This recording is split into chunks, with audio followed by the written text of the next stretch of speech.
Are you ready to talk about some news? Ladies and gentlemen, and now comes the segment for which you've been waiting all morning. I know it's the good news, the bad news, and the other shit. Stuff. Yeah.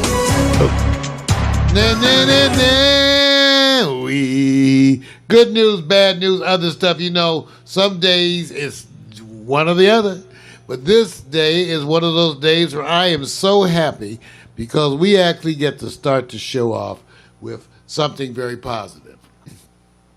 In an astonishing commencement address, billionaire Robert F. Smith announced on Sunday that he is going to wipe out the student death for the entire 2019 graduating class at Morehouse College. Wow, give it up. Wow. Worth an estimated $4 million. That's what that's going to cost him. He said he was setting it up, you know, so that prompted me, of course, to go look and say, well, who is this brother? Oh, you already know.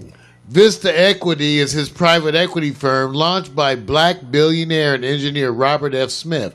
He sold it in 2016 to Adobe for $4.7 billion. I wonder how much we're going to sell Pax Stereo. 20K.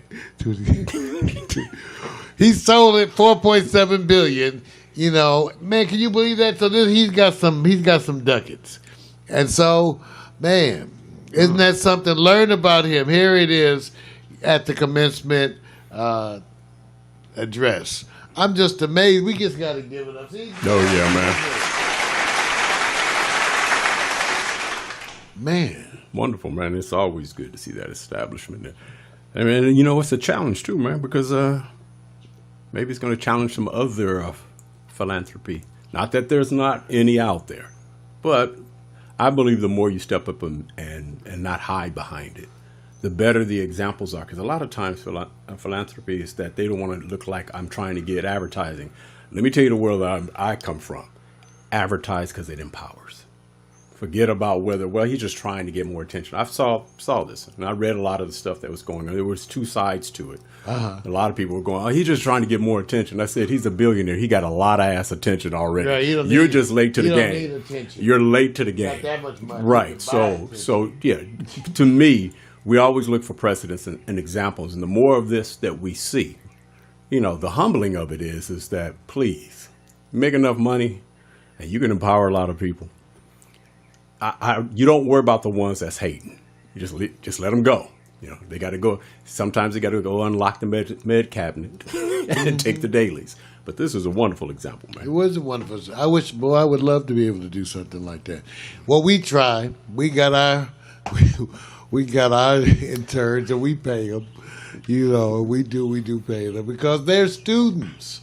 And the whole idea to me is that you want them to make enough money without wearing themselves out, right? I mean, that's the part of the whole consciousness. When you have interns, to me, they feel, because Jada feels like my daughter anyway, kind of. Sure. And then you want them to have some money, make some money, right? You was an intern, right?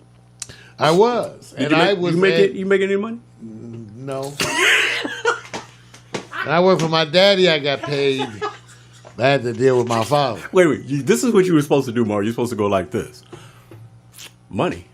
No, this was about my heart. It's about me getting out there doing Yeah, that's what it was back then. When you on the side getting no money, that's what you say. Now, when you on the side giving some money, then it feels a lot better. I'm just saying. So one thing about Pax Stereo, we pay our interns. We do. And we're proud of that because we want them to be able to do stuff. And we're also committed that when opportunities come up for them, right, Vic? Yeah. When stuff drops out of the air on them, we got their back, right? Yeah, we got their back when stuff drops out of the air on them because you know what? They're more than just people who work here. They're our family. And like Jada Salazar, you guys are going to see her move forward. So yeah, absolutely. So again, on the academic front, good news, bad news, other stuff. Okay, in terms of other stuff academically, it turns out one of the stories behind this whole cheating scandal of getting into colleges and the faking the athletic credentials, it turns out there were a number of families who falsely claimed they were racial minorities. I think it's okay if you are a minority. Okay, what percent? Falsely claimed. I didn't say were. I said falsely claimed. Wait a minute. Let me ask you, Mario, do we all exaggerate our paperwork now and then? How can you exaggerate paperwork on this? Let's show Victor's face. Exaggerate the paperwork on that. How do you exaggerate? Look like a Negro to me. There's no faking this shit.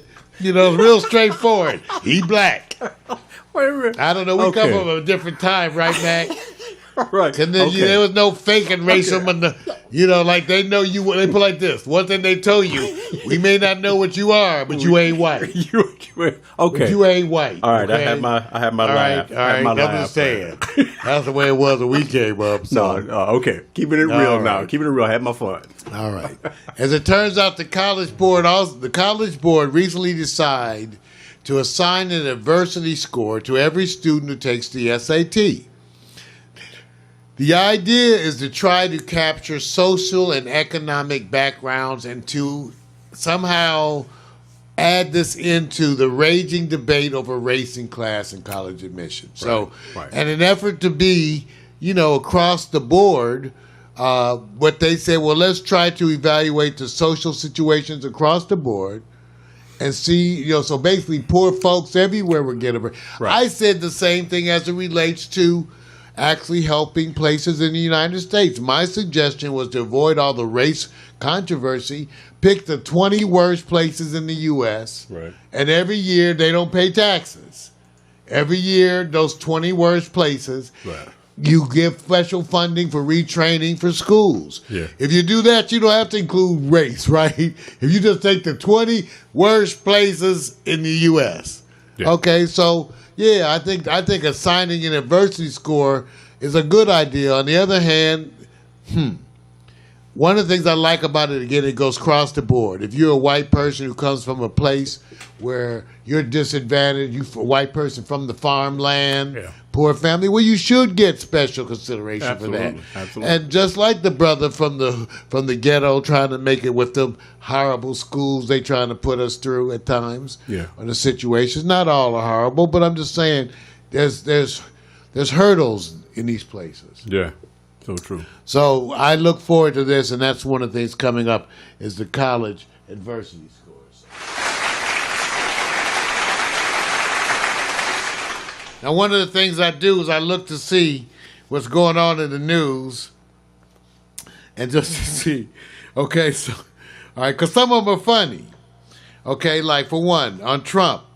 So Trump, lately, to the horror of many women out there, a number of states have passed legislation really blocking the access to abortion. Now, of course, it may be that these recently passed laws are going to be found in violation of the Supreme Court's ruling. But at least the idea is to flaunt that, and you have to go to court. That's the whole game plan. You flaunt it. They learned more of this from Trump. So that's what's been going down lately. Now, Donald Trump, who's previously called himself, and I quote, strongly pro-life, recently appeared to sort of disagree because the legislation that passed was a near total abortion ban, regardless of rape, incest, protecting the life of the mother. She just might have to die in childbirth. Okay? And so Trump came out and said that he's for abortion in the instances of rape or incest and of course, to save the mother's life. So now this is part of this fractioning that we're starting to see across the globe of Trump supporters, because you're starting to see them. There's been some stuff on Fox, where on Fox TV they were starting again to criticize the president. There's a couple of people on Fox who actually do criticize the president, and in some of those shows, they've been taking him to task. about some of the comments. As part of that, you find that Trump is now engaged in arguments with some of the folks at Fox. Wow. Amazing. Wow, amazing. Well, 2 or 3 people. What? Look, look, man. It's the part where you go like, well, wait a minute, they're a little bit more extreme than I am. I said, I know. I said, I've already sent my emails that said, hey, you guys, how long you gonna stay in Alabama? How long you gonna stay? How long? How long? Not long, man. Get out. The Trump administration is preparing to send Central American migrants that were caught trying to enter U.S. across the entire nation. He previously had threatened to send them to the sanctuary city, saying, you want to sanctuary them, then you take them. Now it turns out he's backed off of that, but they're going to spread them across the nation. However, on Tuesday, the first plane went out, and it sent them from Texas to San Diego. I'm just saying. Man. I'm just saying. Man. I'm not saying she's a gold digger, but she ain't dating no broke. Man. So anyway, the whole thing with impeachment getting closer and closer, I reminded people last week of what the issue was with impeachment is. Because the process of impeachment, if you think of it solely in terms of trying to remove Trump from office, is not going to happen. They will not be successful in removing Trump from office. But on the other hand, the big debate is whether or not that should be a reason not to impeach. I reminded everyone that the reason why Nancy Pelosi is playing this so close, and there's a logic to it, why the Democrats don't want to say impeachment, is because it riles up the base, Trump's base. It riles up Trump's base. And also because Nancy Pelosi presided over a situation by where the Democrats lost a record, I believe it was over 60 seats. Yes. They lost. Yes. After the impeachment, the failed impeachment. Well, they did impeach Clinton, but once again, it led nowhere. Okay? But I reminded people that even though it makes sense that Nancy feels bad, she knows what happened with that impeachment effort against Clinton. She saw 60-some seats lost and how it didn't work. But I reminded everybody that Clinton was impeached over lying about a blowjob. Okay? The president we impeached about colluding with a foreign government to control and hack our elections. Totally different. So what the Clinton impeachment taught us is that when you impeach a president over something like lying over a blowjob, and I don't think that lying to Congress in any way should be trivialized, but let's face it, lying about blowjobs is half of men out there. So America's kind of used to that. Half the women out there have heard men lying about blowjobs. So, that's not the thing. But lying about colluding with a foreign government to control an election, well, that's considerably different than lying about a blowjob. So my suggestion to Nancy, who I respect, is Nancy, take a deep breath, recognize that what happened before was a demonstration of what happens when you lead an impeachment effort over something stupid. But this is an impeachment effort over something that is far less than stupid. And because it is a credible effort, that's why you have the demand of the new blood in the Democratic Party shouting, lock him up, lock him up, lock Trump up, lock up his butt, lock him up, lock him up, lock Trump up, lock up his butt. I'm writing a chant, see? I'm writing it myself, getting it ready. Lock him up, lock him up, lock Trump up, lock up his butt. Cheeto in jail, Cheeto in jail. So this is going to be different because this is a legitimate effort to impeach someone for legitimate reasons. Now, let me make this point. I don't think that's going to be the outcome anyway. That's why I'm not so much concerned. I think the outcome with Trump is going to be a legal outcome as all these crimes he's committed come forward. And the fact that he's been getting away with them comes forward. This unequal justice comes forward. The dismantling of his financial empire will be something to watch. That's what's going to happen. None of that will allow him to be president in 2020. Okay, because it's going to be about the evolving scandal, the dismantling of his empire, as you learn more and more. So we'll see. We'll see. Again. And so it is. Ladies and gentlemen,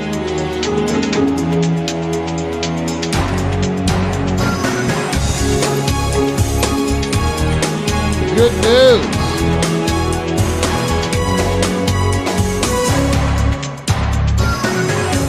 That's right, Mario Hemsley. Coming back in just a second. Marijuana for dummies. It's not for dummies. Coming up in just a segment. Till then, enjoy this wonderful music.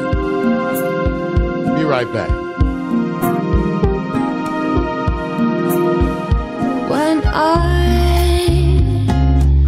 fall in love, I get dizzy. I fall out there just to teach a memory to draw me in. Still can't regret my